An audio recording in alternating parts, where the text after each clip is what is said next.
For better or worse, the internet brings people together from distant corners of the world and has information on every conceivable topic. And of course, that includes porn. There's some debate about how much of the internet is actually pornographic content, but if you look for it, you'll find it. So, how does it affect people's brains, attitudes, and behaviors? The short answer is, it's complicated and there's a lot we don't know, but we have studied some of the risks and yes, even possible benefits of watching pornography. So you know, some of these studies talk about disturbing behaviors like sexual violence and rape, just in case you would like to avoid those things. Most research on pornography is correlational. There aren't volunteers who get randomly assigned to watch a bunch of explicit videos to see what happens to their brains. Instead, lots of studies involve surveys asking people about their behaviors and traits in addition to how much porn they watch. On top of that, everyone who participates needs to consent to being in a study about pornography, which might mean some people self-select out of this. All that to say, we can't be sure if these findings apply to everyone or even most people, but they're a start. Some research has found that watching a lot of pornography might reflect differences in people's brains,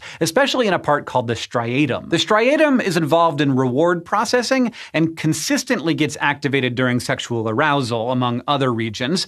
Sexual arousal is a workout for a lot of your brain. 2 MRI studies tested about 70 male participants by showing them sexy pictures, and the men who felt their pornography use was addictive or problematic had more activity in the ventral striatum compared to those who didn't. Another study found that how much porn men watched was negatively correlated with the size of a part of the striatum called the right caudate, as well as the connectivity between the striatum and other parts of the brain. The researchers of that study say it's possible that people who watch a lot of pornography stimulate this reward system a lot and actually rewire their brain to need more stimulation. But they also note that these brain differences might not be caused by porn. In other words, people with a smaller striatum may need more stimulation to experience pleasure and seek out more pornography. With this kind of correlational research, you can't really tell which of the two it is. Another question that comes up a lot is whether viewing pornography can be cathartic, basically a safe outlet for certain emotions. For instance, psychologists have tried to study how it affects aggression. If you look at the general pattern across the US as pornography has become easier to access over the past few decades,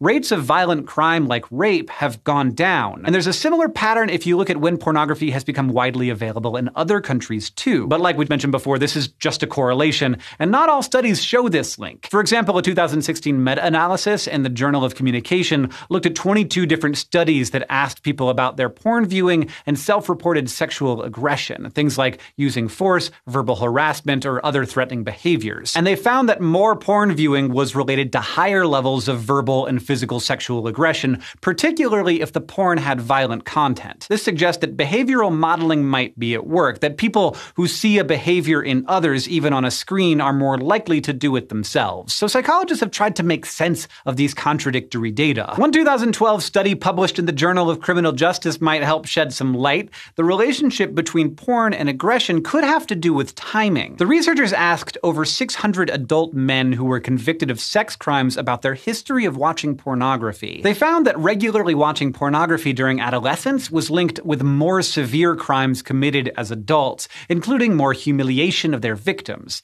So maybe early exposure to aggressive sexual behavior played a part in that. And if the convicts had reported viewing porn just before their offense, their crimes were less severe, so catharsis may have been involved. But there are also lots of factors that lead to violent crime, so again, without causal evidence, we don't know if or how pornography is directly linked. Plus, the sample sizes of studies like that are relatively small because most people don't commit violent crimes. It's a little easier to measure something like sexism, since anyone can report their attitudes about men and women, and do all the time. It's the internet. According to 2 studies published in the Journal of Sex Research in 2015 and 2017 that looked at the habits of tens of thousands of Americans, using pornography is associated with more egalitarian views, things like wanting women in the workplace and in positions of power. But the story is different when it comes to rape myths, like the idea that what someone's wearing can excuse violence against them. Surveys of hundreds of college students have found that men and women who view porn, especially violent porn, are more likely to believe rape myths. Finally, when it comes to your overall well-being, several studies suggest that whether porn is good or bad for you may depend on whether you think it is. One study of over 2,000 2,000 people found that watching porn was linked with an increase in self-reported symptoms of depression, but that effect was mainly seen in the 10% who watched despite their moral opposition to it.